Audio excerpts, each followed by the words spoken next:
practically free Porsche. Today I'm in one of my favourite places, one of my favourite drives.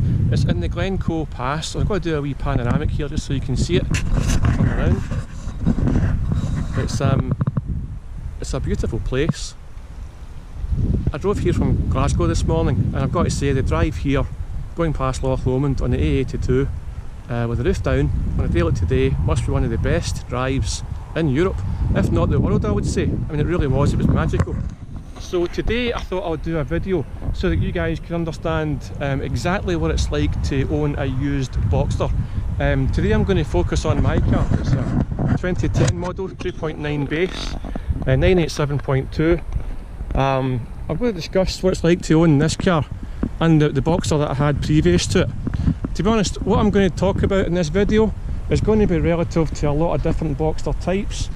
So the idea is just if you're looking to buy a Boxster, or if you've already got one maybe, you might enjoy the video anyway, but it's just to discuss exactly what it's like owning a car like this, just so that you can go into it with your eyes open and with a good bit of knowledge to understand what it's like to own one of these cars.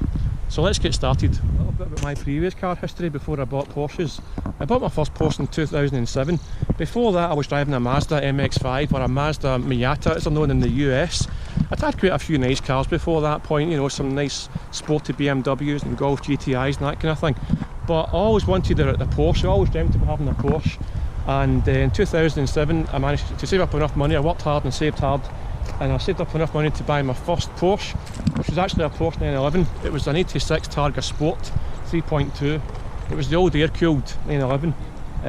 Quintessential 80s car with the pinstripe, black leather interior and the red piping, the lovely big wheel-tail spoiler and the rollover bar. I'll tell you more about that car in another video. But I had that car for about 3 years and I really did enjoy driving it. But there was something about the Porsche Boxster that I always really liked. I loved the look of them, and a chance encounter with a nice Porsche Boxster driver, a nice guy gave me a go on his Boxster. Again, the Porsche community are so nice and so generous. This complete stranger who I happened to get speaking to was nice enough to give me the keys to his Porsche Boxster, and I got a shot in one for the first time. That was a 2.7 model. And I loved it. I was dead impressed at how fast it was, how capable it was, and I thought I've got to buy one of these. So I sold my 911 and I bought a 2005 987S, the 3.2. It was a black one, and I had that for 2 and a bit years, and I covered a lot of miles in it. I was a daily driver most of the time, so I used it to go to work in, and for going shopping in sometimes, and for coming out here and doing this kind of thing. So I had a good variation of driving conditions over a period of time to get a good feel for that car and what it's like. I had that Boxster for a few years, but then I started to miss my old 911. The air-cooled 911s are quite magic as well, and there's something about them that got under your skin that's kind of hard to define. And to be honest, I missed my old Targa, so I thought I'll buy another air-cooled 911. So I sold the Boxster and I bought a 993. Last of the air-cooled 911s. That was 10 years or so ago, and I've still got that car today. However, I'm a Porsche enthusiast and a Porsche author, and writing one of my Boxster books, had an idea that I was really missing my old Boxsters and Porsches in general. Air-cooled 911s are special, there's no denying that, but the Boxster is also special in its own sort of unique way, I think. So yeah, missed the Boxster tremendously, and I thought I would love to get another one. So I thought, you know, I'm going to buy one, and I bought this a while ago and I've been using it since. Out here on a day like today, this car is the best car you could want, I think, to come out here in Glencoe with the roof down and the sun shining. And I've been using this car a lot more than I have done with my 993 recently, which sort of says something, I think. So anyway, let's talk about what these cars are like to own. Well, I live just outside Glasgow, and so the weather, as you can probably imagine, is 4 seasons in 4 minutes, to be honest. It's, you know, it rains quite a bit. It's quite a rare thing to come out here in this blazing sunshine. Today is actually the hottest day of the year. So living in Glasgow, it's nice to be able to you know, have the roof go up in 10 seconds, whatever it is. So you can put the roof up when the rain inevitably comes and drop it back down again when the sun comes out. That's a really good feature of the Boxster, and that's one of the main reasons I would buy it. Just purely because of that function, you know. Having that duality is a lovely part of the car's character. It's a big draw for the Boxster, and one of the reasons people would also are going to buy it. But day to day, well, I've got to say it's easy to live with. It's I'll show you inside. I say it's a 2.9 base model. I'll just hop in for a minute. I'll just show you around. See, you've got some door compartments here. You can put some bits and pieces in. You've got a wee side compartment here. Lifts up. Not much can go in that, right enough. And obviously, if I come round this side, you've got the same on this side. The glove box is quite deep. Got the seats in there, and the wee bits here for you to keep things. And oh, they've got these pretty cool cup holders as well. Not that I really use them very much, but they're there if you want them, and they tuck quite neatly away, like so. Oh, like so. It's got a front and back trunk, which you can access here. Let's pop that. Close the door. So you can get quite a bit in these. It's obviously got my rucksack here for today, and you can see I've got some bits and pieces in there already. Easily get shopping in there. A weekend's luggage. Oh, see while I'm here, guys. This is my Porsche books here, actually. These are the Porsche books that I wrote. If you're interested in Boxsters or Porsches in general, I think you'll probably enjoy these books. I'll put it in the description below. Put the link in the description below. Check it out if you're interested. So that's the front, or the back I should say. Let's go around to the front. Like that. Oh, I've got some polish in here, but it's been moving around because I've been driving. Got some oil and stuff. So you can see it's quite a good deep front trunk as well. And you can easily use that for most of your day-to-day stuff like shopping or whatever. The front of these cars is quite low. This is a standard model, but you know, if you've got like a Spider or a GTS, something like that, the front lip is quite low. So if you're going over speed bumps, that kind of thing, you've got to slow right down and go over them very, very carefully, or else you may scrape the underside. You get used to it, you know, so again, you've got to be extra careful going through or going over speed bumps. And also, if you're going to get onto a ferry to go somewhere, you've got to be careful going on and off the ferry, just in case. Close that properly. Just in case you scrape the front of it. The system there, and have your music through your phone or whatever it is as well.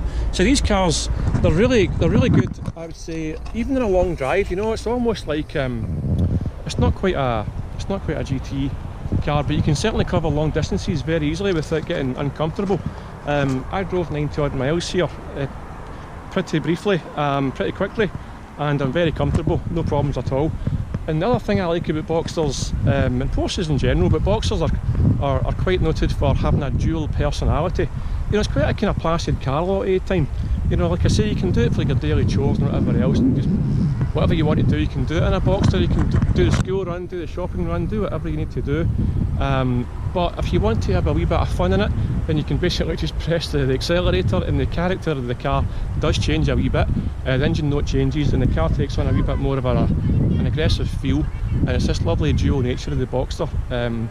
911s as well, and Caymans to a point as well. They're very similar in that they have this kind of dual nature, and it's something that I love about Porsches, but I really do appreciate it in the Boxster, like I say, because you can put the roof up, or you can put it down. That gives it another added dimension of the pleasure of the car, I would say. The Boxster is a kind of weekend kind of warrior tool, just out in a blast on a Sunday morning, or you can use it every single day in all kinds of conditions. I've used it in rain and snow, sleet, you know, ice, sun, you name it, all kinds of conditions. I've used the Boxster, and it's been faultless the whole time. I can't complain.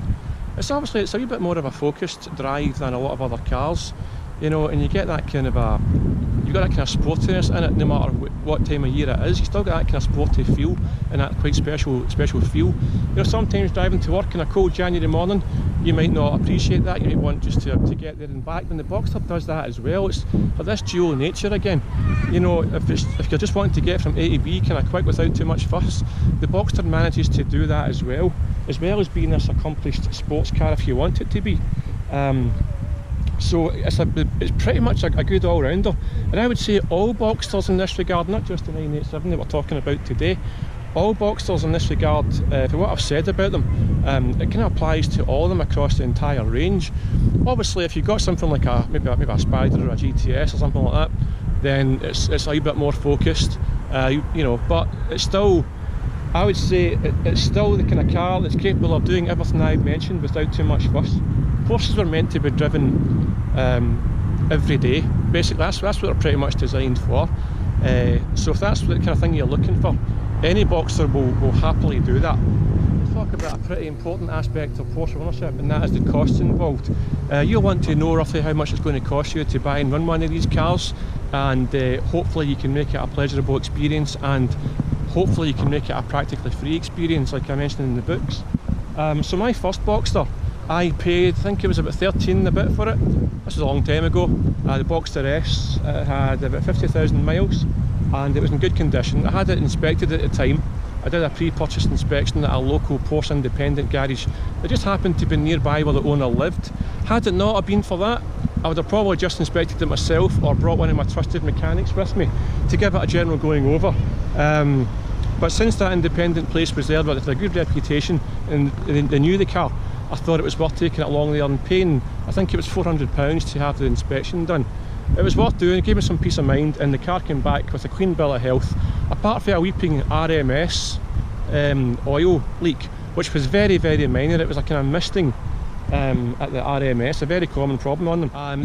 The tyres had a fair amount of tread on them, but I knew at some point in time I'd have to replace the tyres, so I did go in knowing I would do that, and I also thought I might sort out the RMS seal if I did a clutch, so I was prepared for that spend. However, I had that car for a couple of years. As it turns out, I didn't do a clutch. The clutch was fine during my ownership. I didn't touch the RMS because that was fine as well. It didn't get any worse and the car wasn't using any oil. I did replace all 4 tyres and that cost the best part of £1,000, 19-inch wheels. I also replaced the water pump on that car, and from memory it was something like £600 including labour. And I also replaced the springs, the front springs. I had a spring, suspension spring go on me, and it made a loud banging noise. Gave me a bit of a fright. Didn't know what it was at first. Sometimes springs can make quite a loud banging noise when they break, other times they don't. But this time it did, and I replaced the front springs. So all in, my ownership costs for that period, for over 2 years, was well under £2,000, barring services and road tax and that kind of thing, which is a given for any car, an MOT, etc. I actually got back what I paid for it as well, so it was pretty cheap ownership, I would say, for the first Boxster.